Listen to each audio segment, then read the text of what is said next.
Hi, it's Mo. I have another foundation to talk about. You know, a bunch of them came out at once. It was kind of crazy, and this one actually surprised me a little bit.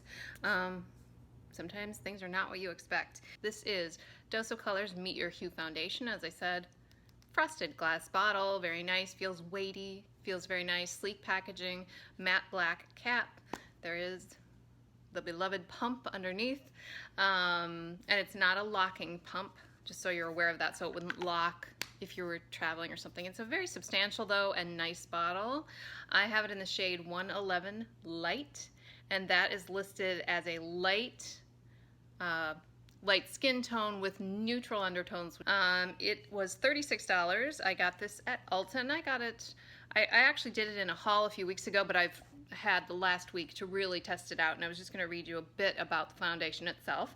Vegan, cruelty-free, talc, paraben, oil, and fragrance-free as well. Lightweight, medium to full coverage that delivers a blurring effect, which reduces the appearance of fine lines and skin imperfections.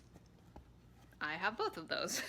Fine lines, my lines might be a little more than fine, they might be a little deeper than that, and skin imperfections, whatever that is, something that you would prefer to cover up, I guess. So I'm shaking it if that's what you're hearing. I'm gonna apply it now, just to give you a sense of how I apply it. I use not even a full pump of this. I use, I'd say about half a pump. So that's the amount I'm gonna start with, because this goes a fairly long way, and I start just by putting it on. I have a mirror up here. I start by putting it on just kind of in a few spots, and then I've been using a brush to apply it.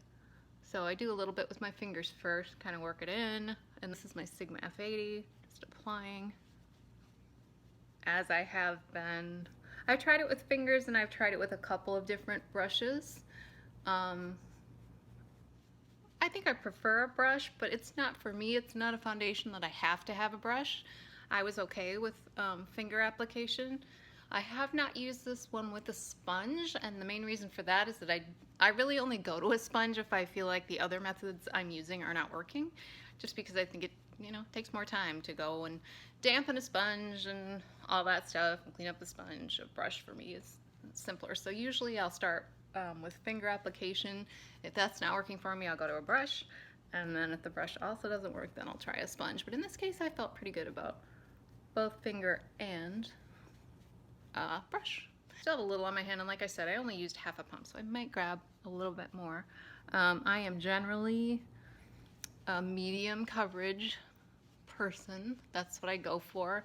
I don't like anything overly makeup-y. I don't like anything that looks cakey. I mean, I think that's pretty standard. You find so many people that say that. Like, their preference is kind of a medium coverage foundation that's skin-like, doesn't look too makeup-y, but it covers up whatever it is you might want to cover up, that kind of thing. I don't mind if freckles, and like I have obviously hyperpigmentation right here. I don't care if that shows up. That's part of my skin. That's part of my life.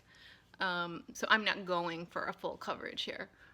So that is half a pump. And I think for me, this shade match is pretty good. And I have difficulty finding what I consider an actual neutral undertone. It definitely doesn't lean cool. It doesn't have that gray cast that I've talked about, which I actually kind of like. But it doesn't lean, here, I'll put it on my hand. I just want to show you. And again, this is hard, it's a little hard to discern just from the camera, but it's not peachy. My biggest problem when I'm going for a neutral undertone is that almost always they have some kind of peachy or yellow leaning elements to them, which I don't understand, because to me that's not neutral. And this does not seem to have that. So I was pleased. I chose the color completely on the Ulta website based on the description. Like I said, light with neutral undertone. I think that is a true and accurate description.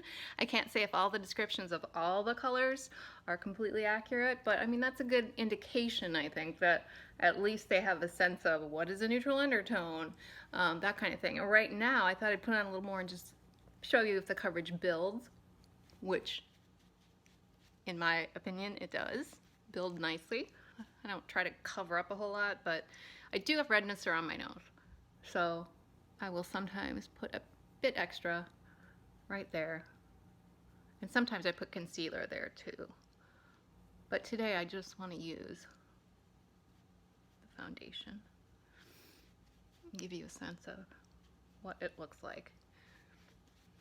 And it's not difficult to put on, it's not difficult to blend. It goes on pretty easily. And what's interesting about it is when I started using it, I started about, I'd say last week. So we'll say 6 days ago.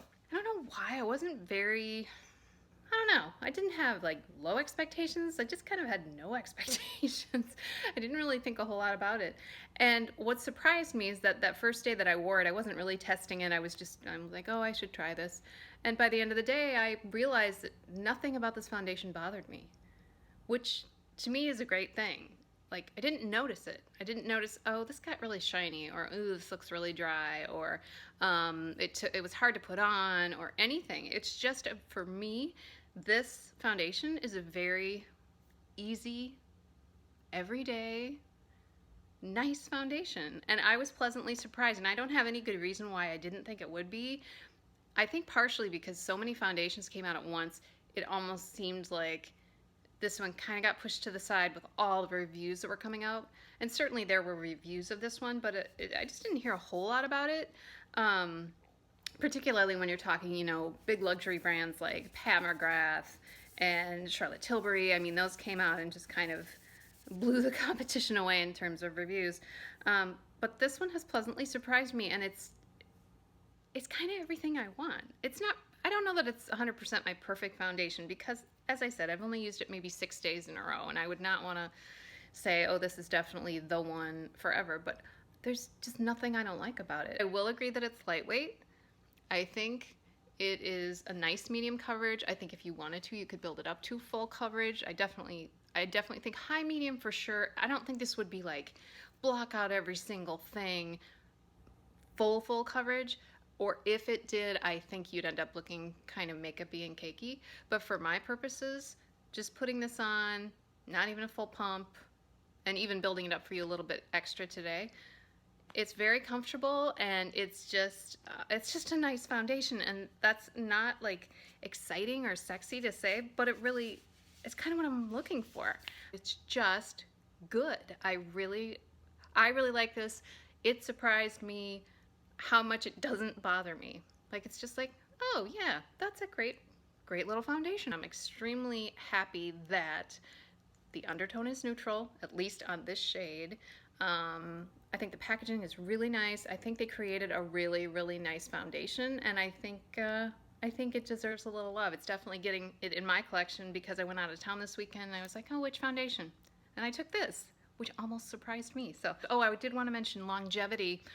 I have noticed nothing unusual. At the end of the day, the several days, at least 5 that I've worn it, put it on in the morning, 6:30 in the morning, work all day.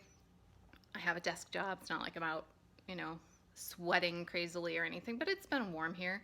And then at the end of the day, at 9 or 10 o'clock when I take it off, I use a makeup wipe, and it's still pretty full of color, and everything looks nice. I don't feel like I've gotten shiny. I don't feel like I've dried down. I don't feel like it's settling in anywhere. So for me, thumbs up on the Dose of Colors Meet Your Hue foundation, and I hope that is helpful for you, mainly if you've been like, I wonder if that foundation's any good. What is that like? Because especially this kind that you can only, as far as I know, only get online, that's challenging because you don't want to take a $36 risk.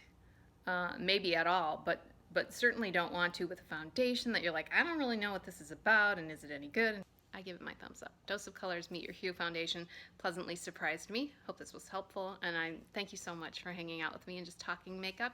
I love to do this stuff. I appreciate your time, and I hope you have a great day. I will talk to you soon.